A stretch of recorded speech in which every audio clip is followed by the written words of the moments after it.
እግዚአብሔር ለሚወዱትና እንደ ሐሳቡ ለተጠሩት ነገር ሁሉ ተያይዞ ለበጎ እንዲሰራ እንደሚደረግላቸው እናውቃለን።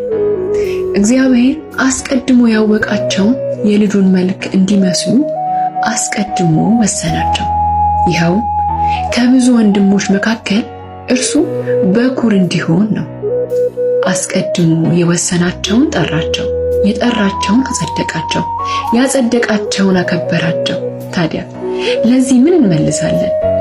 እግዚአብሔር ከኛ ጋር ከሆነ ማን ሊቃወመን ይችላል?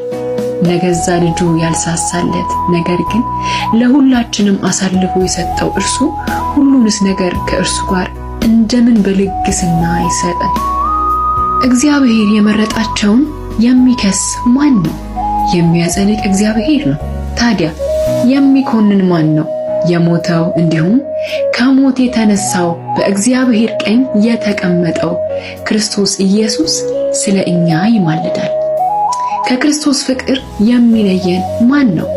ችግር ነው ወይስ ስቃይ ወይስ ስደት ወይስ ረሃብ ወይስ ራቁትነት ወይስ አደጋ ወይስ ሰይፍ?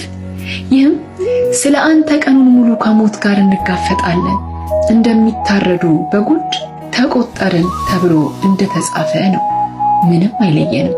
በዚህ ሁሉ በወደደን በእርሱ ከአሸናፊዎች እንበልጣለን።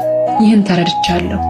ሞትም ይሁን ሕይወት፣ መላእክትም ይሁን አጋንንት፣ ያለውም ይሁን የሚመጣው ወይም ማንኛውም ኃይል፣ ከፍታም ይሁን ጥልቀት ወይም የትኛውም ፍጥረት በጌታችን ኢየሱስ ክርስቶስ ካለው ከእግዚአብሔር ፍቅር ሊለየን አይችልም።